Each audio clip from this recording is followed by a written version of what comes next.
students. Hope you all are fine and safe. Today we will be starting a new chapter, that is second phase of national movement, partition of Bengal and other development. Now before starting the chapter, we need to first clear out the idea or the term what is partition of Bengal. Now in 1905, Lord Curzon had divided the Bengal province in two parts, the eastern part of Bengal and the western part of Bengal. He gave several excuses behind this incident, but obviously it was not accepted by the nationalist historian or the nationalist people. They pointed out some other reasons which are eventually correct. So in one word, the partition of Bengal is the incident of dividing the Bengal province in two parts in 1905 by Lord Curzon is known as partition of Bengal.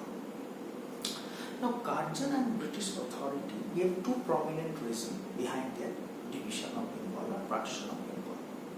The first thing they pointed out that Bengal presidency is a huge area. It is quite an impossible work to administer this area properly. It can only be administered properly if the area is divided, and that is the reason they are going to divide the region. Second point, according to them, was Secretary of State of British authority was planning to include the Oriya speaking people and their landmass inside the Bengal presidency. Now,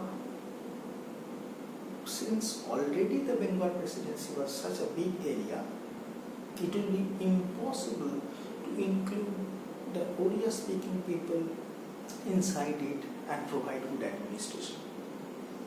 That's why they are dividing a part of Bengal presidency into a separate part and including the Oriya speaking people's area inside the Bengal presidency. But quite obviously, these excuses or the reasons are not accepted by the nationalist historian.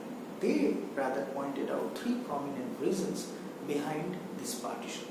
The first and foremost reason was hurting the Indian nationalist sentiment or Indian nationalist movement or Indian nationalism.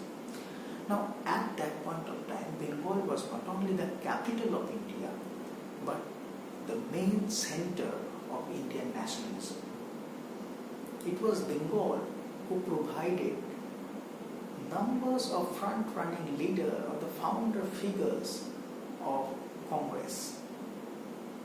Alan Octavian Hume gave open letter to the Calcutta University, since the intellectual people, the number of intellectual people are far in number in the Bengal presidency in compared with the other area.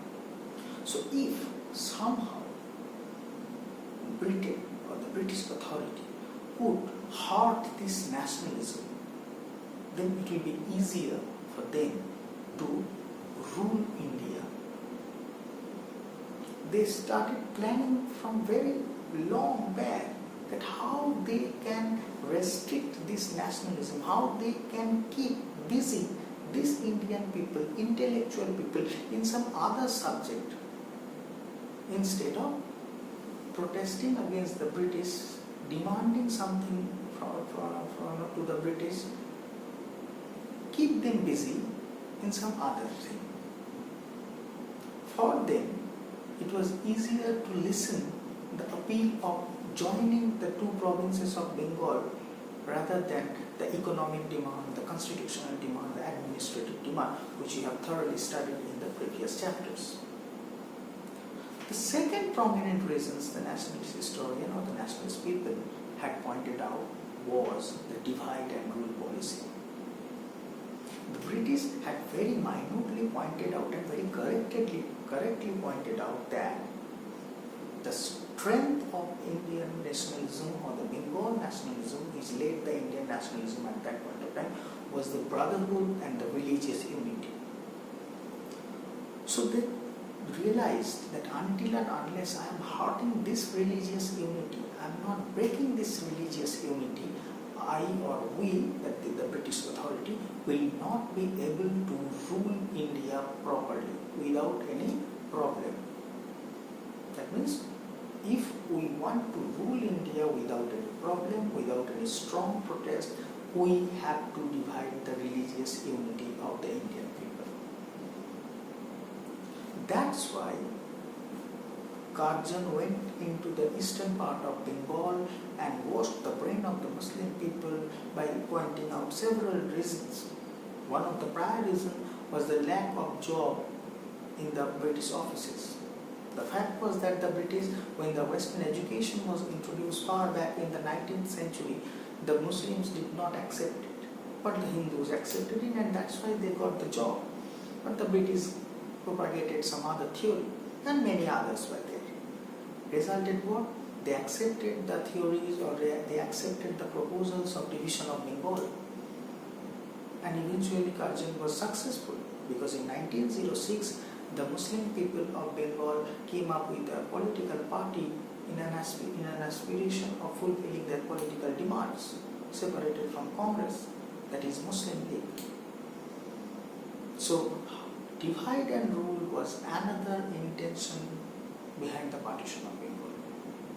If you see your book, you can see the way very shrewdly Britain had divided the two provinces of Bengal.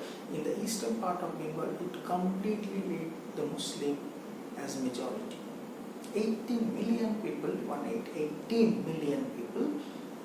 came up as the majority in the eastern part of Bengal, whereas the Hindu people were only 12 million.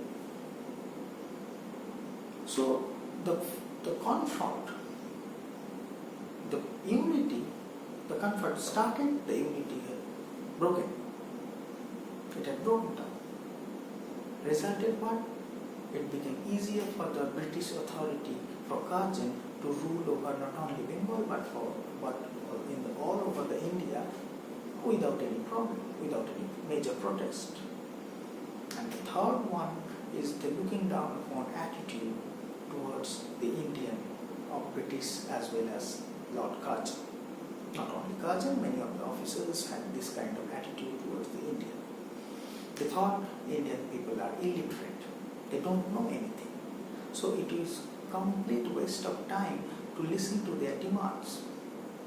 That's why you can see the partition of Bengal from that perspective, that the partition of Bengal was an example of showing disrespect, negligence to the demands of Indian people.